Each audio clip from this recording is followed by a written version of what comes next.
जय हिंद दोस्तों। इस वीडियो में हम लोग बात करेंगे chapter 6 citizenship of Indian polity by M Laxmikanth. और काफ़ी डिटेल में डिस्कस कर रहे हैं हम लोग सभी चैप्टर्स को, और इसके साथ साथ चैप्टर के एंड में यूपीएससी के द्वारा जो सवाल पूछे गए उन सभी सवालों को इंक्लूड करते हैं। आज देखिए, इससे पहले पार्ट 1 हमने कवर कर लिया है सिटीजनशिप का। अगर आपने पार्ट 1 नहीं देखा है तो डिस्क्रिप्शन बॉक्स में आपको लिंक मिल जाएगी, वहाँ से आप पूरे के पूरे जो सारे लेक्चर्स हैं पॉलिटी के वो सभी देख सकते हैं। और लास्ट में हम लोग डिस्कस करेंगे यूपीएससी के द्वारा जो सवाल पूछे गए हैं इस टॉपिक पर। तो सबसे पहले हमने मीनिंग की बात की थी लास्ट के लेक्चर में, और क्या सिग्निफिकेंस है एक सिटीजन का, इस पर हमने बात की। इसके बाद हमने कॉन्स्टिट्यूशनल प्रोविजन को समझा कि अनुच्छेद 5 से 11 तक भारतीय संविधान के भाग 2 में यानी पार्ट 2 में सिटीजनशिप के प्रोविजन डिस्कस किए गए हैं, और काफ़ी डिटेल में हमने इस चीज़ को कवर किया क्योंकि ये भी काफ़ी इंपॉर्टेंट है। इसके बाद हमने इस पर बात की कि किस तरीके से जो सिटीजनशिप एक्ट 1955 है वो प्रोवाइड करता है एक्विजिशन पर, यानी किस तरह से नागरिकता प्राप्त की जाए, और सिटीजनशिप के लॉस पर, राइट। और इसके बाद इन चीज़ों से आगे फिर हमने बात की रजिस्ट्रेशन की, किस तरीके से जो अलग अलग प्रक्रियाएं होती हैं जिसके माध्यम से कोई व्यक्ति भारत का नागरिक बन सकता है, राइट। और इस सिटीजनशिप एक्ट ऑफ 1955 के तहत 5 तरीके हमने देखे सिटीजनशिप को एक्वायर करने के: बर्थ के आधार पर, डिसेंट के आधार पर, रजिस्ट्रेशन, नेचुरलाइजेशन, या फिर किसी टेरिटरी के इनकॉर्पोरेट होने पर। दोस्तों नाउ अभी हम लोग बात करेंगे सिटीजनशिप के लॉस पर। देखिए, जिस तरीके से सिटीजनशिप एक्ट 1955 में किस तरीके से नागरिकता को प्राप्त करनी है इस पर बात की गई है, उसी तरीके से सिटीजनशिप के लॉस पर भी बात की गई है, और 3 तरीके बताए गए हैं। पहला है रेनंसिएशन, दूसरा टर्मिनेशन, और तीसरा डिप्रावेशन। देखिए, रेनंसिएशन का मतलब त्याग होता है, राइट। तो कोई भी भारत का नागरिक जो फुल एज और कैपेसिटी को एक्वायर कर चुका हो can make a declaration renouncing his Indian citizenship, यानी वो डिक्लेयर कर सकता है कि वो भारतीय नागरिकता का त्याग कर रहा है। और इस तरीके से upon the registration of that declaration that person ceases to be a citizen of India, और इस तरीके से वो भारत का नागरिक नहीं कहलाएगा। However if such a declaration is made during a war in India is engaged, it's registration shall be withheld by the central government. यानी अगर ये जो डिक्लेरेशन है वो किसी युद्ध के दौरान जिसमें इंडिया इन्वॉल्व हो, इंगेज्ड हो, उस टाइम पे किया जाता है, तो इस तरीके के रजिस्ट्रेशन को रोक के रखा जा सकता है सेंट्रल गवर्नमेंट के द्वारा। इसके आगे जब कोई पर्सन रिनाउंस करता है इंडियन सिटीजनशिप को, तो उनका जो माइनर चाइल्ड होते हैं वो भी भारतीय नागरिकता को खो देते हैं, लेकिन जब वो चाइल्ड दोबारा से 18 साल की उम्र को प्राप्त कर लेता है तो वापस इंडियन सिटीजनशिप को रिज्यूम किया जा सकता है। तो बहुत सिंपल सा फंडा ये है कि रेनंसिएशन में बेसिकली कोई पर्सन अपने खुद के डिक्लेरेशन के आधार पर सिटीजनशिप को रिनाउंस कर सकता है।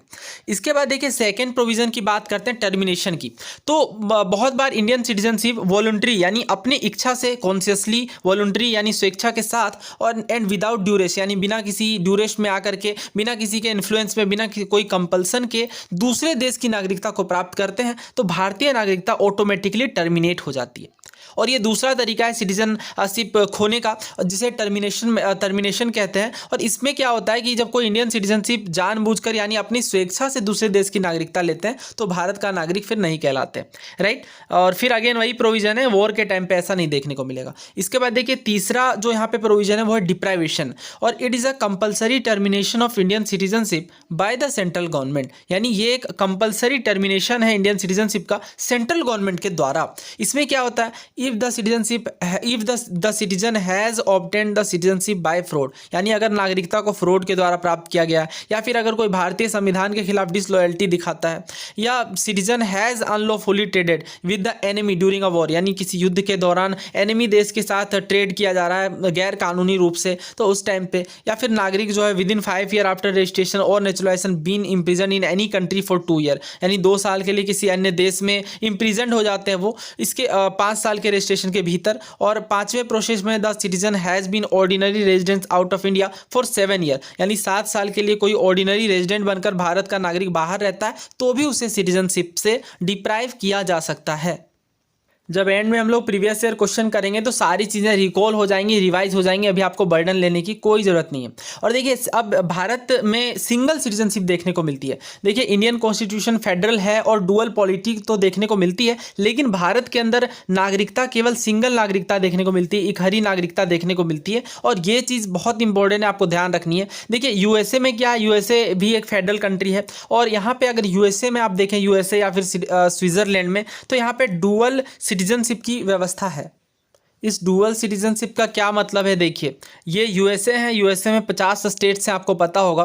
तो मान लीजिए कोई पर्सन कोलोरेडो में रहता है, तो वो उसके पास दो नागरिकता होंगी। पहला तो ये कि वो कोलोरेडो का नागरिक है, दूसरा तो ये कि वो यूएसए का नागरिक है। तो आप समझ सकते हैं यहाँ से दो सिटीजनशिप देखने को मिलता है, एक स्टेट के लिए और दूसरा as a whole country, right. और इसी तरीके से जो भी अलग अलग यहाँ पे आपको स्टेट्स देखने को मिल रहे हैं, मोन्टाना, वाशिंगटन और जो भी अलग अलग स्टेट्स हैं, जॉर्जिया, टेक्सास, ये सभी में डुअल सिटीजनशिप देखने को मिलेगी। और ये यूएसए, स्विट्जरलैंड, बाकी फेडरल देशों में देखने को मिलता है। लेकिन भारत में केवल भारतीय नागरिकता है। कहने का अर्थ है कि भारत के सभी लोग केवल भारतीय हैं, किसी स्टेट से रिप्रेजेंटेशन नहीं होगा। तो यही बातें यहाँ पे बताई गई हैं। यूएसए में प्रत्येक पर्सन ना केवल यूएसए का नागरिक होगा, बल्कि उस पर्टिकुलर स्टेट का भी होगा जिससे वो संबंध रखता है। तो इस तरीके से वो dual set of right enjoy करेगा, one set conferred by the national government and other by the state government. और ये जो सिस्टम है, ये डिस्क्रिमिनेशन के भी प्रॉब्लम देखने को मिलती है। स्टेट में discriminate in favour of its citizen in matter like right to vote, right to hold public office. तो इस प्रोविजन में प्रॉब्लम यही है कि बहुत बार डिस्क्रिमिनेशन देखने को मिलती है। और इंडिया में देखिए, all citizen irrespective of the state in which they are born or reside enjoy the same political and civil right of citizenship all over the country and no discrimination is made between them। यानी भारत के प्रत्येक नागरिक में किसी प्रकार का कोई discrimination नहीं किया जाएगा। डजंट मैटर कि आप किस स्टेट में बोर्न हुए हैं या फिर किस जगह से आप बिलोंग करते हैं, राइट दोस्तों। लेकिन इसके साथ कुछ एक्सेप्शन भी है, जैसे parliament under article 16 can prescribe residence within a state और union territory as a condition for certain employment और अपॉइंटमेंट। तो वही बात है, किसी पर्टिकुलर स्टेट के द्वारा ऐसा लॉ बना करके, जैसे अगर आप देखें तो Parliament enacted the public employment requirement as to residence act 1957 and thereby authorise the government to India to prescribe residential qualification only for the appointment of non gazetted post in Andhra Pradesh, Himachal Pradesh, Manipur and Tripura. तो अलग अलग state में अलग अलग तरीके के provision state government के द्वारा या फिर एक्ट बना करके इनेक्ट किए जा सकते हैं। और इसी तरीके से आर्टिकल 15 में भी, जिसमें डिस्क्रिमिनेशन की बात की जाती है, किसी प्रकार का डिस्क्रिमिनेशन नहीं किया जाएगा। This means that a state can provide special benefit और give preferences to its residents in matter that do not come within the purview of right given by the constitution to the Indian citizen. तो इसके example की बात की जा रही है कि एक स्टेट ऑफर कर सकता है फी कंसेशन में उनके रेजिडेंट्स को। तो इस तरीके के अलग अलग स्टेट के द्वारा लॉज भी बनाए जा सकते हैं। अब देखिए, एक छोटा सा कॉन्सेप्ट और समझ लीजिए एनआरआई और ओसीआई का।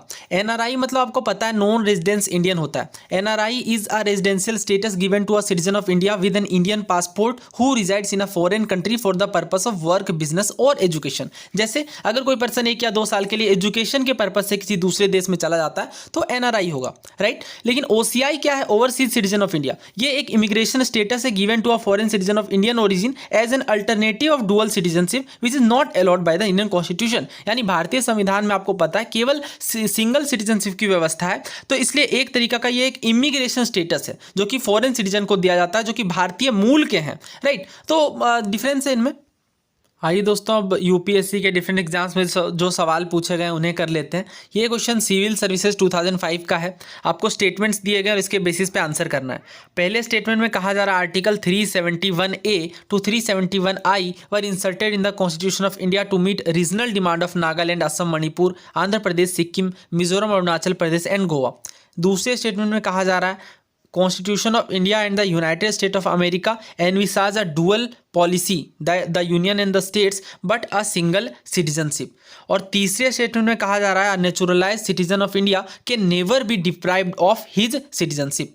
तो अभी हमने साफ साफ देखा कि इंडियन सिटीजनशिप डिक्लेयर कर सकते हैं। अब ऐसा कोई भी प्रोविजन नहीं है जिससे एक neutralise citizen can never be deprive. ये तो गलत है।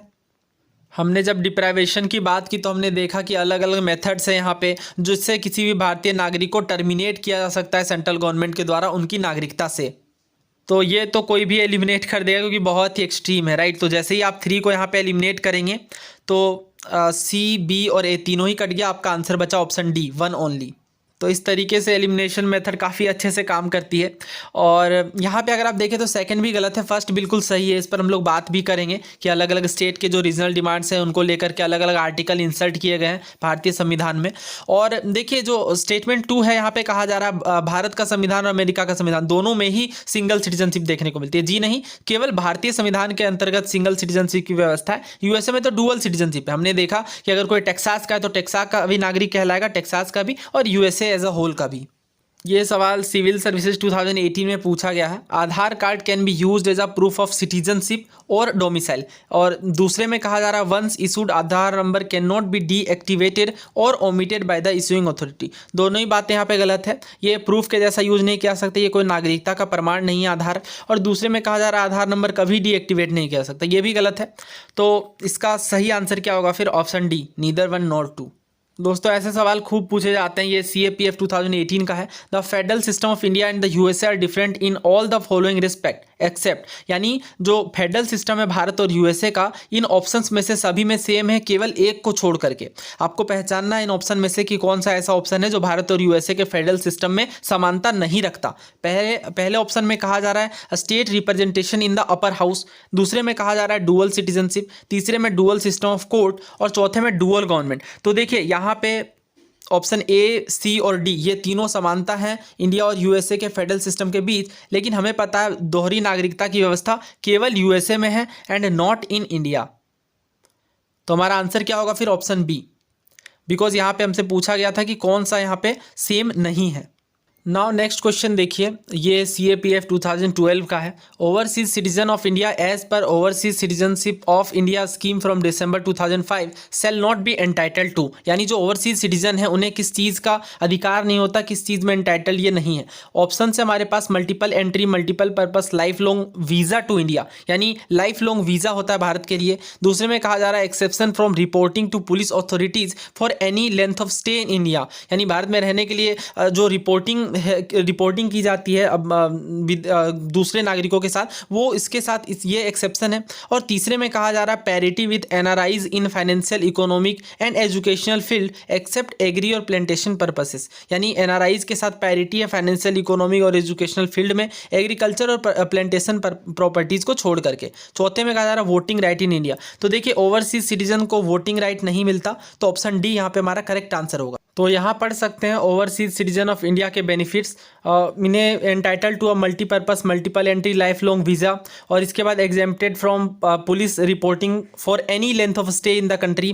तो दूसरी चीज़ ये है। और तीसरी चीज़ ये है also been granted all rights in the economic, financial and educational field in parity with NRI except the right to acquisition of agriculture और प्लांटेशन प्रॉपर्टीज़। दोस्तों ये जो यहाँ पे आप बेनिफिट देख रहे हैं, they are exempted from registration at FRRO if their stay does not exceed 180 days. तो इसका मतलब क्या है? देखिए पहले क्या था, 2015 से पहले ये एक प्रोविज़न था FRRO का, यानी फॉरेन रजिस्ट्रेशन ऑफिस में इन्हें रजिस्टर करवाना पड़ता था हर 6 महीने में कि किस पर्पज़ से हैं, क्या है। तो एक तरह की बाउंडेशन थी, तो इसे हटा दिया गया, राइट। तो इस तरीके से यहाँ पर लिखा जा रहा है कि they are exempted from registration at FRRO। Now अगले सवाल की ओर बढ़ते हैं। यहाँ पे देखिए सिटीजनशिप से संबंधित कौन सी बात सही है ये आपको बतानी है। Dual citizenship of the state and nation, single citizenship of a state, single citizenship of whole of India, dual citizenship of India and another country. तो भारत के संदर्भ में देखिए भारत में नागरिकता का कैसा प्रावधान है, हमने बात की कि केवल सिंगल सिटीजनशिप देखने को मिलती है पूरे भारत के लिए, ठीक है। तो इसका करेक्ट आंसर क्या होगा? Option C. कोई स्टेट के लिए सिंगल सिटीजनशिप नहीं है, डुअल सिटीजनशिप के तो कोई सवाल ही नहीं है, और डुअल सिटीजनशिप है ही नहीं। तो हमारा करेक्ट आंसर है option C, whole of India के लिए सिंगल सिटीजनशिप है। लेकिन USA में हमें पता है डुअल सिटीजनशिप देखने को मिलती है। नेक्स्ट क्वेश्चन देखिए, ये CDS 2015 का है। ये क्वेश्चन मुझे सबसे अच्छा लगा क्योंकि यहाँ पे एक दो बातें मैं आपको सिखाऊंगा इसके रिगार्डिंग, और इसीलिए मैं क्वेश्चन ही लेता हूँ ताकि पूरा कॉन्सेप्ट क्वेश्चन के माध्यम से सिखा दूँ। देखिए यहाँ पे आपसे पूछा जा रहा है नॉट ट्रू, पहली चीज़ तो नोट पे आपको फोकस करना है। For the category of overseas citizen of India inserted by the amendment to the citizenship act of India in 2003। तो जो सिटीजनशिप ऑफ इंडिया एक्ट 2003 में अमेंडमेंट आया, उसके बाद से ओवरसीज सिटीजन ऑफ इंडिया में कौन कौन से प्रोविजन को डाला गया। नॉट हमसे नॉट ट्रू बताना है, और तो करेक्ट वाला हम हटा करके नॉट ट्रू ढूंढेंगे। It gives dual citizenship to person of Indian origin who are citizen of another country, यानी ये दोहरी नागरिकता की व्यवस्था करता है भारतीय मूल के नागरिकों को, पर्सन ऑफ इंडियन ओरिजिन को, जो कि दूसरे देश के नागरिक हैं। दूसरे में कहा जा रहा है, दूसरे स्टेटमेंट में, it gives person of Indian origin who are citizen of another country and OCI card without citizenship. और तीसरे में कहा जा रहा है ये OCI को परमिट करते हैं कि जनरल इलेक्शन में वो वोट कर सके। और चौथे में कहा जा रहा है it allow the OCI to travel to India without visa.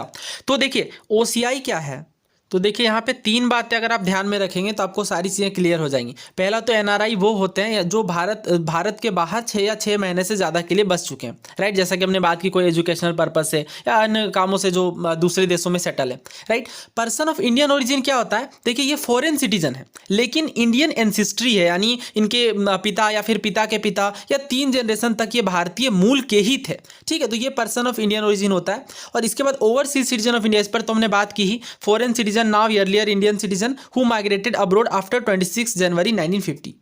तो देखिए डुअल सिटीजनशिप का तो कोई सवाल ही नहीं है, राइट। तो फर्स्ट तो बिल्कुल गलत है, यहाँ पे डुअल सिटीजनशिप की बात कर दी गई। इंडिया में डुअल सिटीजनशिप का प्रोविजन बिल्कुल नहीं है, किसी भी तहत नहीं है, तो फर्स्ट तो गलत है। दूसरा देखिए कहा जा रहा है it gives person of Indian origin who are citizen of another country and OCI card without, हाँ देखिए ये बिल्कुल सही बात है। अभी हमने बात भी की इस पर कि जो भारतीय मूल के व्यक्ति हैं जो विदेशों में जाकर बस गए, जिनके एंसिस्टर भारतीय थे, उन्हें ओसीआई कार्ड मिल जाता है और ये बिना नागरिकता के भी भारत के नागरिक एक तरीके से आप कह सकते हैं। लेकिन बहुत सारे प्रोविजन डेफिनेटली यहाँ पे नहीं है, जैसे वोटिंग का अधिकार नहीं है यहाँ पे अगर आप देखें तो थर्ड यहाँ पे जो है वो गलत है।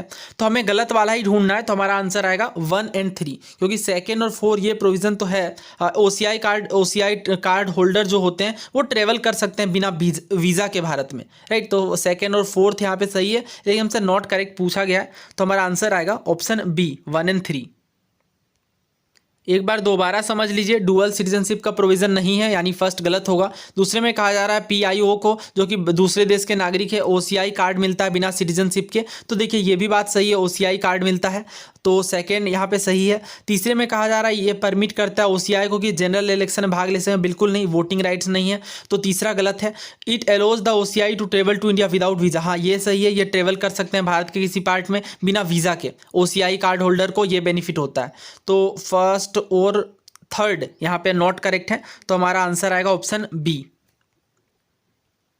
ये सवाल देखिए सीडीएस 2016 का है। A citizen of India will lose his और हर सिटीजनशिप इफ़ ही और सी, यानी कोई भारतीय नागरिक अपनी नागरिकता खो देगा कब। तो यहाँ पे सबसे पहले मेरा नज़र जा रहा है इस चौथे वाले पे, क्रिटिसाइजेज द गवर्नमेंट। तो क्या गवर्नमेंट को क्रिटिसाइज करने से नागरिकता लूज़ हो जाएगी? बिल्कुल नहीं। तो फोर्थ को हम लोग एलिमिनेट करेंगे अपने आंसर से। तो देखिए यहाँ पे 2 ऑप्शन चले गए हमारे पास, बस हमें 3 चेक करना है। Marries a citizen of another country, क्या दूसरे देश के व्यक्ति से विवाह करने पर सिटीजनशिप चली जाएगी? बिल्कुल नहीं। तो थर्ड भी यहाँ पे गलत है और फोर्थ भी गलत है, तो हमारा आंसर क्या होगा? ऑप्शन सी 1 और 2 ओनली। तो ये बहुत आसान सवाल है। फर्स्ट देखिए बिल्कुल सही है, रिनाउंस करना, वॉलंटरी एक्वायर करना दूसरे देश की नागरिकता को, उस टाइप पे भी जो सिटीजनशिप है वो लूज़ हो जाएगी, लॉस हो जाएगा। स्टेट पीएससीज में काफ़ी सारे ऐसे सवाल आते हैं, नागरिकता वाला अनुच्छेद पूछा जा रहा है, तो हमने इस पर बात की भाग 2 में, अनुच्छेद 5 से 11 तक। तो आंसर क्या आएगा? Option C. इस सवाल में पूछा जा रहा है कौन सा पार्ट डील करता है सिटीजनशिप पर, तो अभी हमने इसकी बात की पार्ट 2। ये सवाल सिविल सर्विसेज 2021 में पूछा गया है। There is only 1 citizenship and 1 domicile. पहला स्टेटमेंट ये है, a citizen by birth only can become the head of the state. तो हेड ऑफ द स्टेट कौन होते हैं? प्रेसिडेंट होते हैं। और क्या केवल सिटीजन बाय बर्थ ही हो सकता है? नहीं, भारत का नागरिक होना चाहिए, लेकिन सिटीजन बाय बर्थ वाला प्रोविजन इंडिया में नहीं देखने को मिलता, तो सेकंड गलत है। तीसरे में देखिए, a foreigner once granted the citizenship can not be deprived of it under any circumstance. तो इस पर हमने बात की कि जो सिटीजनशिप ग्रांट करने की बात है, इसे बहुत सारे सर्कमस्टेंसेज हमने देखे जिसके आधार पर सिटीजनशिप से डिप्राइव किया जा सकता है, तो थर्ड भी यहाँ पे गलत है, राइट। तो केवल अगर आप थर्ड को भी यहाँ से एलिमिनेट करते तो 2 ही हमारे पास ऑप्शन बचते, 1 और 2। तो यहाँ 1 डेफिनेटली ट्रू है, तो हमारा आंसर आएगा 1 ओनली। ये नेक्स्ट क्वेश्चन देखते हैं। पूछा जा रहा है which of the following statement with regard to citizenship provisions of the constitution of India is are correct. तो करेक्ट आपको बताना है। पहले में कहा जा रहा है no person shall be a citizen of India by virtue of article 5 और be deemed to be a citizen of India by virtue of article 6 और article 8 if he she has voluntary acquired the citizenship of any foreign state. तो देखिए इस पर हमने बात भी की थी लास्ट के लेक्चर में, ये बिल्कुल सही है। कोई भी व्यक्ति भारत का नागरिक नहीं कहलाएगा अगर वो वॉलंटरी दूसरे देशों की नागरिकता प्राप्त कर लेता है तो। और दूसरे में कहा जा रहा है the parliament has power to make any provision with respect to the acquisition and termination of citizenship and all matter relating to the citizenship. तो इस पर हमने बात भी की, पार्लियामेंट के पास कंप्लीट अथॉरिटी है कि किस तरीके से सिटीजनशिप के एक्वायरिंग पर या एक्विजिशन और टर्मिनेशन पर कौन कौन से लॉ बनाने हैं उसे लेकर। तो फर्स्ट और सेकंड दोनों ही बिल्कुल सही है, तो हमारा करेक्ट आंसर आएगा ऑप्शन सी बोथ 1 और 2। दोस्तों यहाँ पे हमारा ये लेक्चर खत्म होता है सिटीजनशिप वाला चैप्टर, और हमने काफ़ी सारे सवाल किए, डिफरेंसेस को समझा, और इसके अलावा हमने काफ़ी सारी चीज़ें, काफ़ी सारे PYQs को भी किया। उम्मीद है आपको ये वीडियो सीरीज पसंद आ रही होगी। आप अपने राय अथवा विचार कमेंट में लिख सकते हैं। मिलते हैं नेक्स्ट लेक्चर में। जय हिंद।